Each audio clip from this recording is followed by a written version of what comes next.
Next exercises, we're going to be working on knee range of motion and proprioception, and also strengthening, looking at different length of contractions.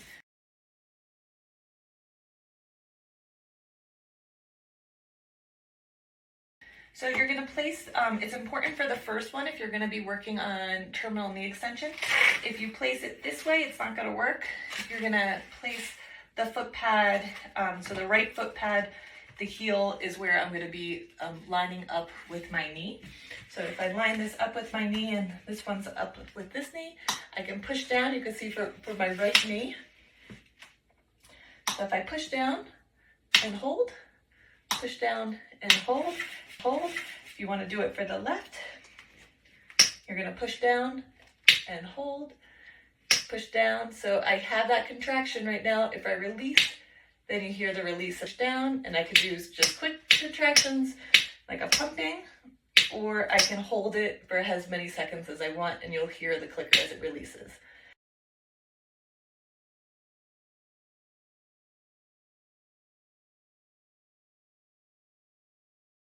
Now, if you want to start working on knee flexion, I can start with first activating the back clicker, then going to the next, then going to the next, then to the next.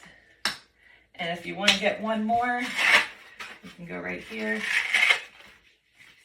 And then this would be my full knee flexion. Again, you can go 1, 2, 3, 4, and then again, 1, 2, 3, 4. And then I would recommend taking this one out if you're working on knee extension. And again, you can do your contractions. If you want to just do, say maybe that's where their knee flexion is, you can go into extension, into flexion, into extension.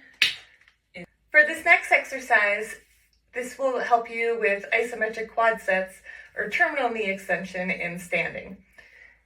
So here I have 2 of the foot pads, but notice I have them backwards, right and left, and I want to be able to activate the bottom part of the clicker. So where the heel is where is going to be at the back of the knee. So you'll see when I'm standing. And I have 2 foot pads on top of each other. So you can see that this is one of the 2 clicker foot pads.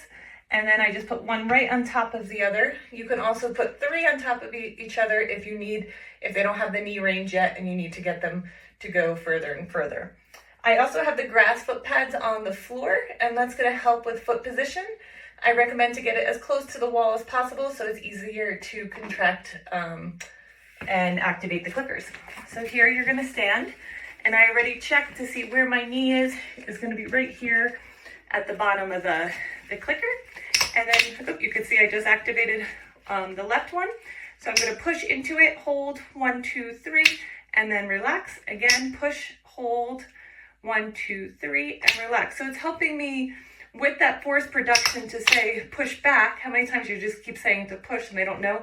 So you could say activate that clicker. I want to hear it. When you hear it, I know you did it. And then if they contract and then relax quickly, you're going to hear that click. So that's going to help with the timing and how long they hold.